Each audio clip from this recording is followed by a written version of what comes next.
नमस्कार, मैं राम प्रकाश राय। एक तरफ जहां प्रधानमंत्री नरेंद्र मोदी अपने यूएस विजिट को लेकर के सोशल मीडिया पर उसका प्रचार प्रसार करने में लगे हुए हैं। तमाम सारे जो इवेंट्स हो रहे हैं उसका वो खुद अपने ट्विटर हैंडल से लाइव कर रहे हैं और साथ साथ उन्होंने कई बड़ी हस्तियों को जो अमेरिका से ले चाहे वो अमेरिका के राष्ट्रपति से लेकर के तमाम उनको टैग भी करके रखा हुआ है। दूसरी तरफ भारत में उनके यूएस विजिट को लेकर के हंगामा मचा हुआ है। इसके पीछे की जो सबसे बड़ी वजह है वो है मणिपुर। दरअसल विपक्ष के जो तमाम बड़े नेता हैं, जो तमाम चेहरे हैं, वो लगातार प्रधानमंत्री को जो इस यूएस विजिट है उनकी उसको लेकर के उनके ऊपर हमलावर हैं। मणिपुर में जो घटनाएं हो रही हैं उस घटनाओं के चलते इस समय प्रधानमंत्री के इस दौरे पर कई तरीके के सवाल उठ रहे हैं। विपक्ष के ये तमाम नेता, चाहे राहुल गांधी हो, दिग्विजय सिंह हो, संजय सिंह हो और ऐसे तमाम बड़े जो नेता हैं, वो लगातार मणिपुर की घटना के चलते, मणिपुर की घटनाओं पर प्रधानमंत्री की चुप्पी के चलते और सरकार की नाकामयाबी के चलते इसको जो प्रधानमंत्री का ये दौरा है उस पर सवाल उठा रहे हैं। आज दिग्विजय सिंह ने एक ट्वीट किया। दिग्विजय सिंह ने अपने ट्वीट में प्रधानमंत्री और भारतीय जनता पार्टी सबको टारगेट करते हुए उन्होंने लिखा कि भारतीय जनता पार्टी की जो सरकार है वो नीरो की तरीके से काम करे। जिस तरीके से नीरो सो रहा था, रोम जल रहा था, वैसा काम उन्होंने कहा कि भारतीय जनता पार्टी की सरकार कर रही है। उन्होंने कहा कि जिस समय मणिपुर में आग लगी हुई, मणिपुर जल रहा है, उस समय पर प्रधानमंत्री जो है वो दुनिया घूमने में लगे हुए हैं, ग्लोबल विजिट कर रहे हैं। योग अमेरिका में जाकर के वो योग का उत्सव मनाने में लगे हुए हैं। तो इस तरीके से उन्होंने ना केवल भारतीय जनता पार्टी को घेरा बल्कि भाजपा की पूरी केंद्र सरकार और उसके पूरे जो सिस्टम है उस पर भी उन्होंने सवाल उठाया है। इसी तरीके की कुछ प्रतिक्रिया जो है वो राहुल गांधी की तरफ से भी जो ट्वीट आया उसमें भी राहुल गांधी ने भी इसको लेकर के सवाल उठाया और साथ ही साथ जो अमित शाह ने विपक्ष के तमाम दलों की बैठक, जो सर्वदलीय बैठक बुलाई है, उस पर भी उन्होंने सवाल उठाया। राहुल गांधी ने अपने ट्वीट में लिखा कि 50 दिनों से ज़्यादा हो गया मणिपुर जल रहा है, मगर प्रधानमंत्री ने उस पर एक शब्द भी नहीं बोला। चूँकि अब तक मणिपुर की में जो तमाम घटनाएं हुई हैं, जब से उसकी शुरुआत हुई है, पीएम की तरफ से इसको लेकर के कोई भी बयान नहीं आया है। इसको लेकर के बार बार सवाल पूछा जा रहा है, विपक्ष के दल उठा रहे हो। राहुल गांधी ने अपने ट्वीट में लिखा है कि 50 दिनों से ज़्यादा होने के बाद भी प्रधानमंत्री ने इस पर एक शब्द नहीं बोला है। वहीं अमित शाह के द्वारा सर्वदलीय बैठक बुलाए जाने को लेकर के उन्होंने कहा है कि सर्वदलीय बैठक भी उस समय पर बुलाई गई जब खुद प्रधानमंत्री देश में नहीं रहेंगे। ऐसे में ये स्पष्ट हो जाता है कि प्रधानमंत्री के लिए ये बैठक जो है वो महत्वपूर्ण नहीं है।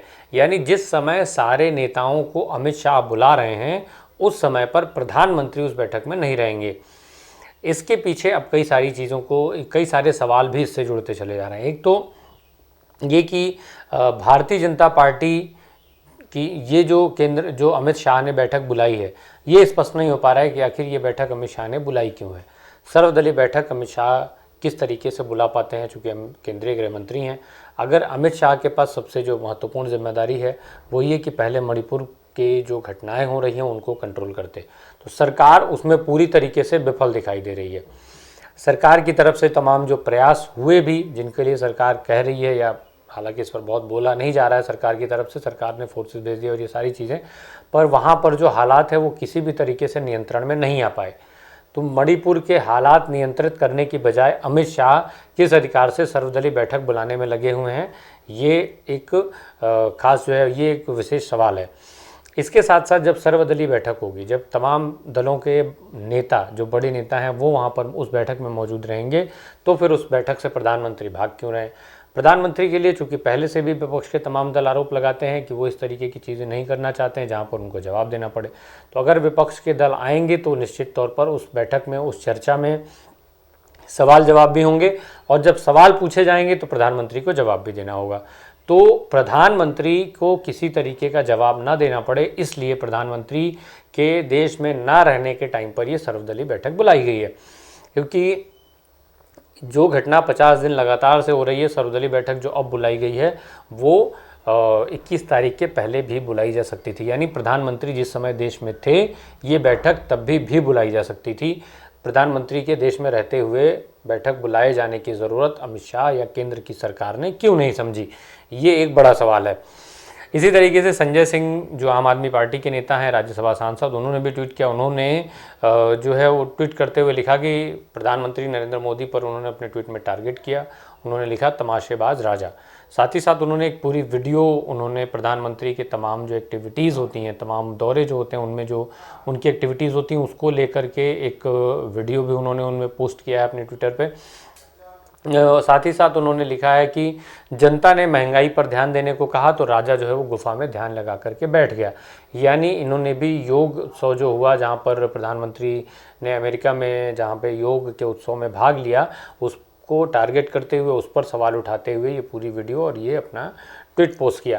तो इस तरीके से प्रधानमंत्री मणिपुर के मामले में लगातार विपक्ष के दलों के द्वारा घिरे हुए हैं। उधर कांग्रेस की अध्यक्ष जो हैं सोनिया गांधी, उन्होंने इस घटना के लिए बाकायदा जो है वो बड़ी विस्तारपूर्वक इस घटना के बारे में बात की। उसमें तमाम तरीके की जो सरकार की जिम्मेदारियां हैं उस पर भी उन्होंने बात किया है। तो इस तरीके से जिस तरीके जो विपक्ष के तमाम जो बड़े चेहरे हैं, बड़े नेता हैं, वो खुल करके मणिपुर के मामले में केंद्र सरकार का विरोध कर रहे हैं। केंद्र सरकार की तमाम जो कार्यशैली है उस पर सवाल उठा रहे हैं। खुद प्रधानमंत्री को